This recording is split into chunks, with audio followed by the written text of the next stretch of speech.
have other priorities. They want more damage, a little bit of sustainability, but honestly, it's so hard to land that Sanguine Claw that sometimes especially with a fixed range, it's one of those spells that really takes a lot of time to master. Really is. Now here's the thing. The answer for Archangel apparently is, if you're gonna go for a Diggy, okay, we don't go crowd control, we're gonna go damage, baby, and that's exactly what it is. So pure damage from Cecilion will definitely deal with some of the shielding from the time journey, and they're banking on that very, very heavily. So let's go into the game for Empire Monarch SV versus Archangel AA. This is game 2 and possibly last one for AA.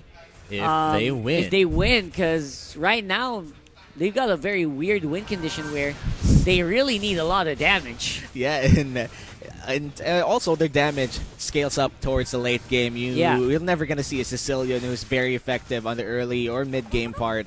It's always around the later stages of the game where the Sicilian actually deals a lot of damage with that Bat's impact, especially the survivability he needs as well with his ultimate and its items. So there's a lot of stuff that you have to set up if you want that Sicilian pick to be effective. But then again, we've seen Archangel pull off a lot of stunts. This might just be one of them. I think that we can still see Empire Monarch here kind of have a pretty good early game just because of Diggy Bombs, right?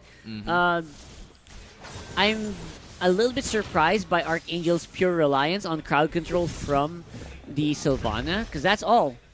Yeah, like, that's also a crowd control you're going to get. Sylvana's Imperial Justice plus the Raging Sandstorm from the Khalid. And perhaps some slow crowd, I guess a soft crowd control as well from the Benedetta.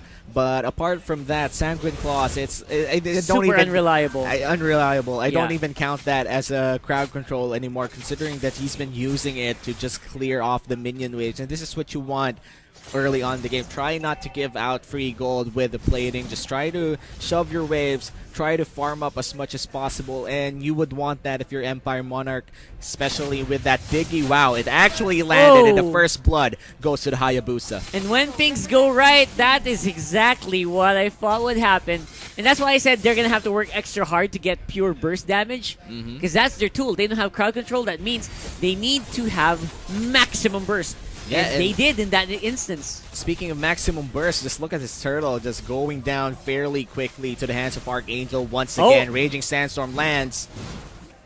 Oh, stun as well, and this just might be a kill towards the Sylvana. The Diggy immediately going down. And again, this is the same thing that happened in Game 1, Rockhart. They got a few kills early on, translated it to the turtle, and now they're starting to have a small lead.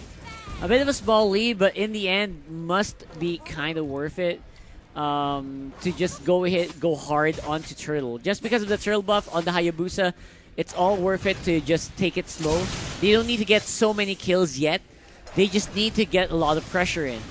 And yeah, it's working. And speaking of pressure, they've been exerting pressure from all around the map just by clearing waves, making sure that when they do pull off plays in the mid lane, they know that they have the leeway to do so. And look at this, the Benedetta clear speed just unreal so far. But with 16 will slightly, actually dodge that Raging Sandstorm by a mile. And Joy Boy already missing that Jawhead already. That positioning could have been prime time for his Jawhead, but then again, gotta make do with the Sylvana. Yeah, and Sylvana is definitely doing work. Man, this Joy Boy really knows how to play his tanks right now. But again, Bullwit is this is a very easy target, I think, for Archangel. Oh no! Go ahead. They're gonna go for it. Oh my God, that is a huge blunder there under the tower. I mean, they got some hits in. Saksha. Funny thing is, Very didn't even need the feathered airstrike. Yeah, and Saksha a little bit too confident there in that 4v1 dive. Yes, you have the power of numbers, but if the power of numbers can't even function because of that Ruby ult, I mean, you gotta respect that. Escalera forced the Flicker away to safety, and this is the power of the Farsa pick. Again, the Farsa pick with the highest pick rate so far in the main qualifiers of MPL Season 7, and also the highest win rate. So it's only obvious that Empire Monarch will abuse this as much as possible. Yep, and again, Fall is actually in a pretty good position right now to contest. Sakshijago is on the way for Turtle, and as you can see, Archangel is quite adamant to get that Turtle as well. So, and this is a good read from Empire Monarch. Yeah, and not just a good read for Empire Monarch, but also good pickups coming in from AA. A lot of item spikes for this turtle fight. Let's see if SV is able to pick up Ninja Killer here. That's 4 people, no 3 people underneath the bush. Oh, there you go. If Feathered Airstrike takes out Ninja Killer, they do secure the turtle, but Archangel is going to have to suffer that. And because of the loss of Ninja Killer, that could mean we could see some pushes happening here. And most likely on around the top lane. Yeah, they need to push down a little bit of turrets considering that Ninja Killer is out of the game for now. But for Archangel, they did get that turtle though, so it's still a win for them. Saksha still with that turtle buff, already the second turtle of the game, but not exactly the richest member in Archangel. Yeah, for me it's a mistake for a Bullet to not really fight right away or try to go for the push right away. They waited, that was an opening, and now everyone's back on the map. And small bits like that are going to be hard to come by here. Again, Raging Sandstorm, I didn't know you could get out of that.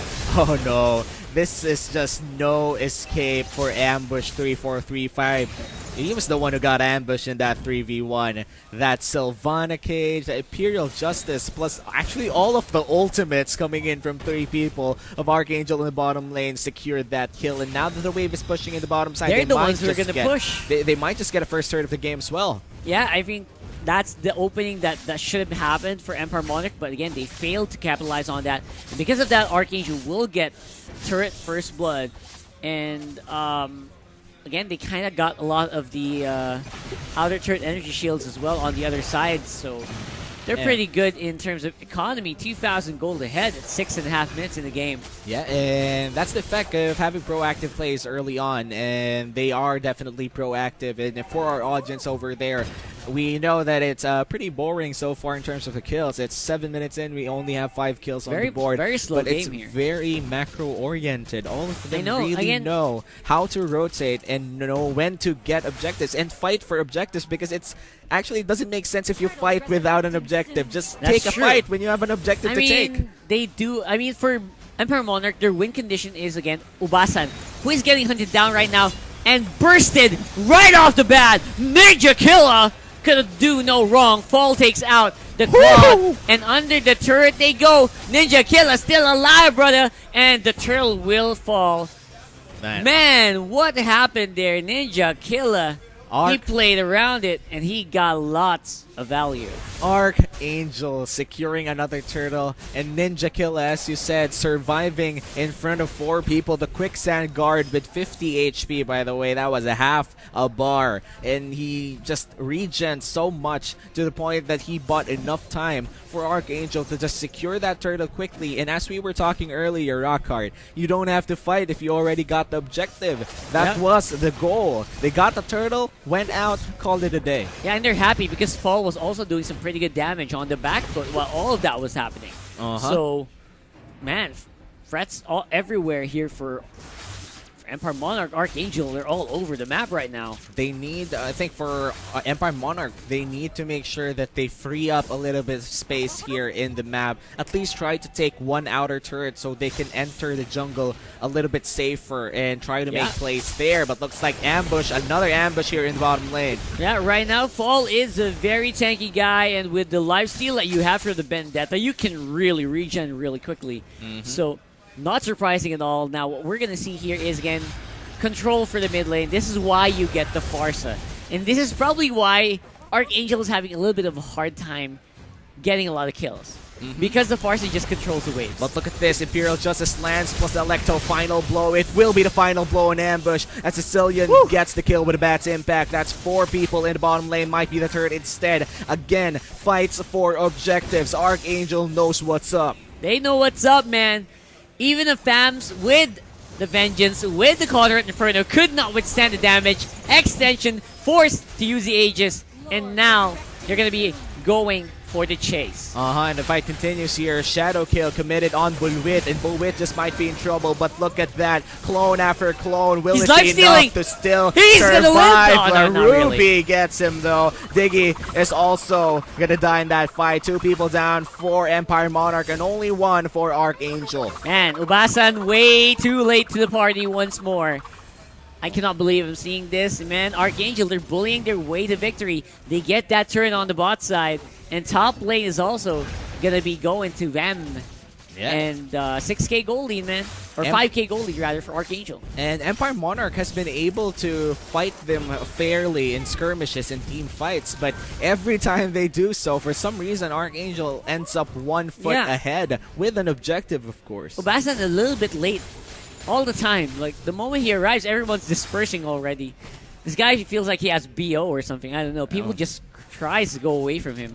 And Ubasan right now, 0-1 and 2, really, I guess 50% kill participation, considering that they do have just 4 kills. But as you were saying earlier, if your core arrives late, your damage arrives late, Archangel starts the Lord. 1/4 HP, and it's uncontested. An uncontested Lord for Archangel. That was super quick, and this is the burst damage coming down from the Archangel lineup. Again, this lineup is almost pure damage, no crowd controls, no tanking whatsoever. All the tanking skills they have are sustained. Joy Boy's Spell Vamp from the Sylvana's Spiral Strangling, as well as Ninja Killa with the Quicksand Guard. Yeah, everything else is pure damage output. I mean, looking at the items for them, it's basically that. Lightning Truncheon, Holy Crystal, Blade of Despair, just a lot of damage throughout. And regen as well. And looks like mid lane will be the target for Archangel as the Lord pushes down bottom lane. So that's a lot of pressure around the map so far. But look at Benedetta as well. This is just an overall choke, man. Yeah. It's going to be a free lane push. Archangel, they're closing and inching to victory, forcing Empire Monarch to make a decision. They go for bot lane. And again, Claude still has that Blazing Duet. Probably can clear a wave or 2. They need a miracle. They gotta need a miracle here.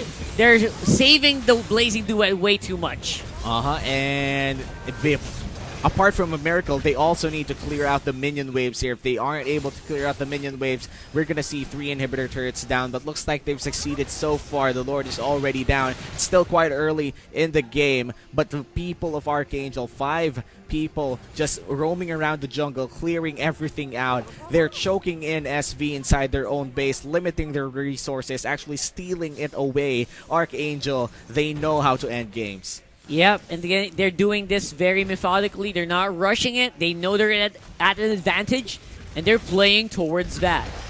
Quicksand Guard will be procced with the Queen's Wings passive. Escalera with the kill on top side as well. Ambush trying to clear it with the Molten Sights. And all they can do is just hope and pray that Archangel makes a blunder, but that does not seem possible. Oh my god. Look at the impact damage coming in from Escalera. What was that?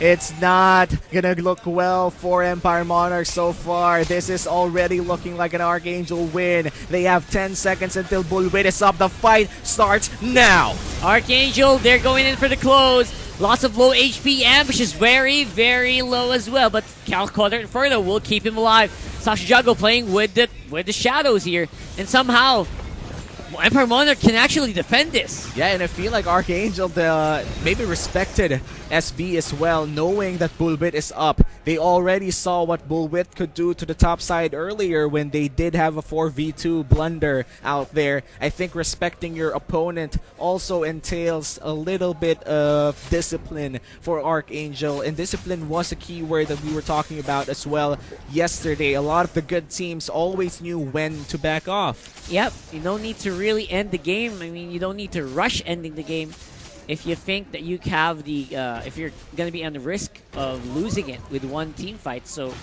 that's what a lot of the teams are picking up right now. They just want to make sure that they secure it with a big objective, either the Lord or a big minion push. Yeah, and I think that's what Archangel's doing right now. They really are setting up the minion waves. They're going towards mid side. The Khalid here is in the Khalid here is in the bottom side, of course. A little bit of fireworks for Archangel. They're already celebrating for having a big lead in Game 2. Again, they already won Game 1 for our viewers who just joined right now. And that means if they do close it out in this game, they will be moving on to the next phase of this tournament. And for Empire Monarch, they'll be moving on to the losers bracket. So it's still very forgiving in this morning. But later tonight, again, we have 7 matches. It's still going to be intense. But Rockhard, take it away. That's going to be it, man. One big fight underneath. Imperial Justice actually cleans up a lot here on the side of SV. Archangel, they're still fighting back, but not for long. Ambush goes down. Everyone is down for the count. 40 seconds, 30 seconds on the timer. Very 2018, the only guy remaining. And that should be it. There is not much left to say here. Yeah, Lord not even secured. The Lord was the bait for Archangel there. And SV just bit on it like a bone to a dog, or a dog to a bone, but that's Archangel securing the second game of this best of 3 series. Congratulations to Archangel. For Empire Monarch, see you in the losers bracket.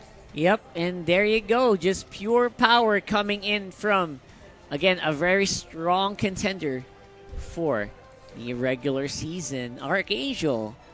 Pure dominance with a lineup that is really very, I would say, greedy. It's a very greedy lineup because